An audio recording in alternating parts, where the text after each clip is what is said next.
Broker వల్ల ఒక person కి రియల్ గా ఫేస్ చేసిన ఇష్యూ ఈ వీడియోలో చెప్తున్నాను. సో ఒక అతను విజయవాడ దగ్గర ఆయన ల్యాండ్ అమ్ముదామని చూస్తుంటే 20,000 గజానికి అమ్ముదాం అనుకుంటున్నాడు. కాకపోతే అక్కడ లోకల్లో ఉన్న ఒక ఇద్దరు ముగ్గురు మీడియేటర్స్ బ్రోకర్స్ ఎవరో దానికి అడ్డుపడుతున్నారు. ఎట్లా అంటే ల్యాండ్ చూడడానికి ఎవరైనా వెళ్ళినప్పుడు వాళ్ళని మిస్లీడ్ చేస్తున్నారు. లేదండి ఇక్కడ నీళ్లు రావో, లేకపోతే ఇక్కడ భూమి బాగాలేదో, లేకపోతే అక్కడ ఇంకో రీజన్లు చెప్పి వచ్చిన బయ్యర్స్ ఎవరైతే ఉంటారో వాళ్ళని చెడగొడుతున్నారు అనమాట. ఆ డీల్ సెట్ కావనియకుండా. మన క్లయింట్ విజిట్ చేస్తున్నారు, సైట్ విజిట్ చేస్తున్నారు, వెళ్ళిపోయిన తర్వాత client will have personal enquiry. ఆ టైంలో వచ్చేసరికి వీళ్ళు ఏంటంటే లోకల్ బ్రోకర్స్ అండ్ వాళ్ళు ఏంటంటే లేదండి పేపర్స్ లేవండి, ఇది రబల్ రిజిస్ట్రేషన్ అండి అని ఈ టైప్ లో ఉందండి. అప్రోచ్ మీ, ఆ broker has approach me and told మీకు నేను 20 ఇప్పిస్తాను, మీకు 19 ఎంతో ఇప్పిస్తాను అని చెప్పారు. ఓకే అని చెప్పాను.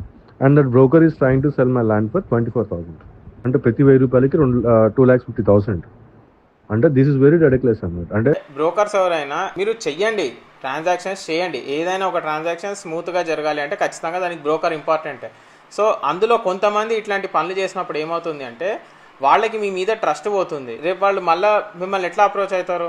ఏదన్నా ఉన్నా మీ లాభం మీరు తీసుకోండి, కానీ చెప్పి తీసుకోవడమో 1%, 2%, లేకపోతే 1,000 రూపాయలు మార్జిన్ చెప్పి తీసుకోండి. కానీ వచ్చిన బేరాన్ని మీరు చెడగొడితే అది వాళ్ళకి నష్టం కదా. డిజిటల్ వరల్డ్ ఇది. సో ఇట్లా మీరు వచ్చే బేరాన్ని ఇట్లా చెడగొట్టి అట్లా చేస్తే ఆన్లైన్కి ఎక్కిపోతారు అందరు. ఇట్లా వీడియోలు ప్రమోషన్ చేయించుకోవడం అట్లా చేస్తారు, అప్పుడు మీకే లాస్ అది.